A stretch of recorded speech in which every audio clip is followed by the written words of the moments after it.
Welcome to Box to Board, and tonight we are going to unbox Marvel Crisis Protocol, Mystique and Beast, and have a look at what's inside.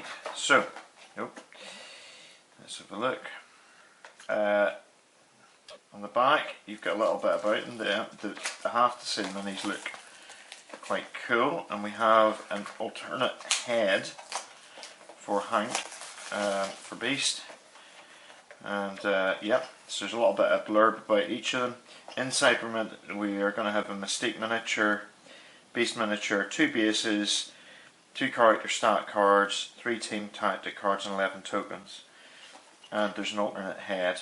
So you get a head that is, let's see if we can zoom in a little bit.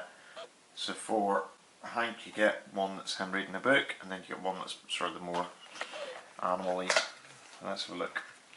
So there's cards and tokens, and there is our minis. Let's have a look at these first. What's interesting is that we have 2 types of bases. So we get Beast has got the bigger bases, they're medium sized, so medium bases. Mystique has got sort of the normal sort of small bases. And don't forget your bottle and your cup, crushed can on this one. Those are quite nice for whenever you are making your minis. I think this is Mystique. So let's have a look. Try to get it on sharp. So we've got a little bit of scenery here, which is a sewer lid thing. I can't remember what you call them. She's got a nice gun, a little bit for this to go on top of. Good detailing, as you would expect. Now that's an interesting cut on where it is. It's an interesting sort of set up. So you get her left arm and her head, and then we get the sort of dress thing. But to be fair, although these can be quite fiddly minis to put together, this looks pretty good. And they are very careful to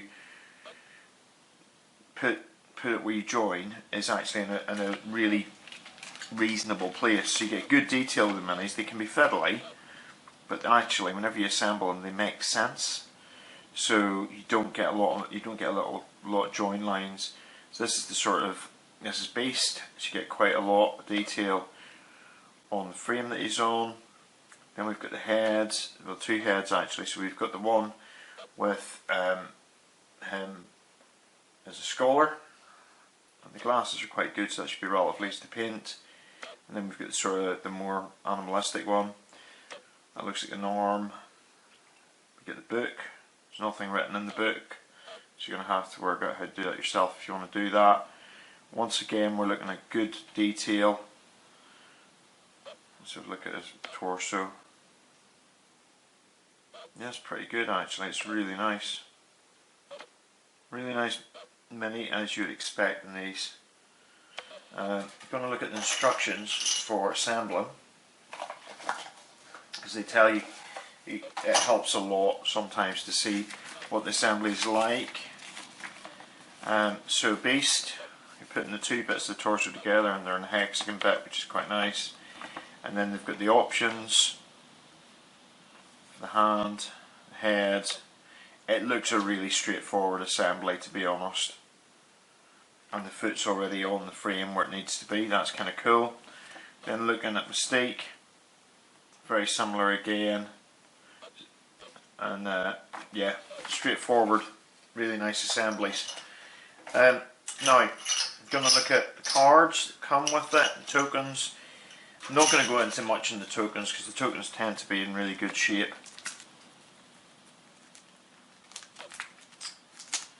Other than to say what vaguely they are.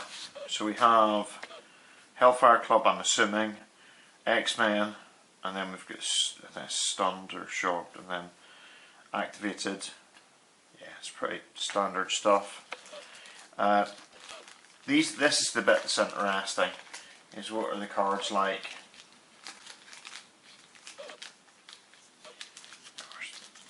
Well, the first thing is they don't want to come out. Whoa. So let's have a look at these actually first. So these are our tactic cards. Unaffiliated card may spend up to 5 power to play this card.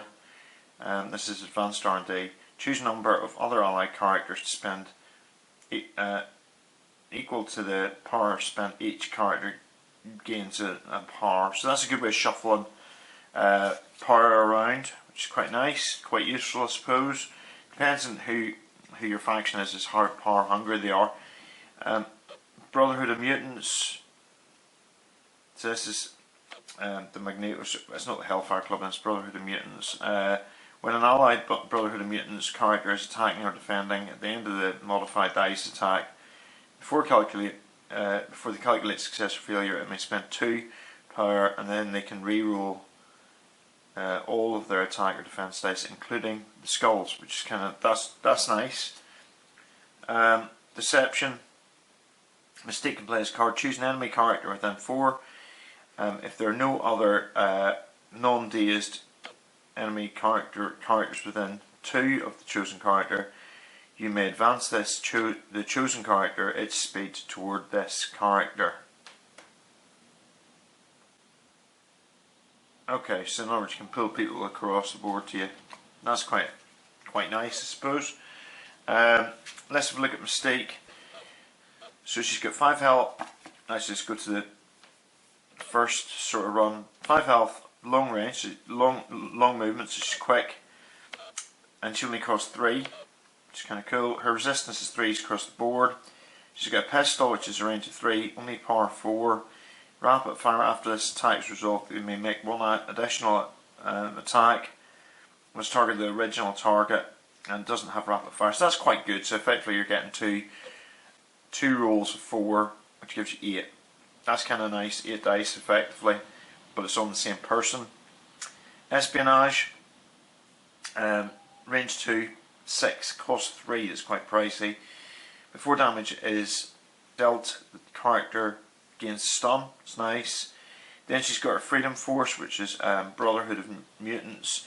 Once per turn, an allied character interacts with an extract after they've interacted with an extract objective. After all effects are resolved, the allied character gains 1 power. Additionally, allied characters may use the following interact ability.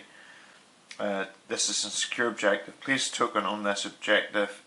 While this token is in play, you are securing the objective. Remove the token of an enemy character, contest this objective token. So you could place the token on it.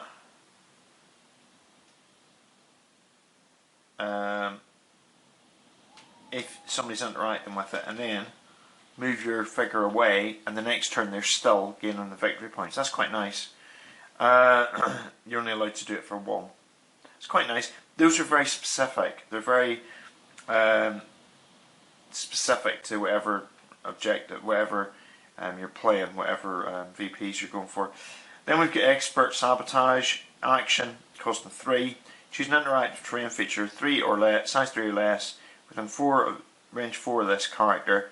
Enemy characters within 1 of it suffer 2 damage, and it's destroyed and removed from the battlefield. That's nice. That's nice, and actually, to be fair, that could funnel people around a bit. That's quite nice.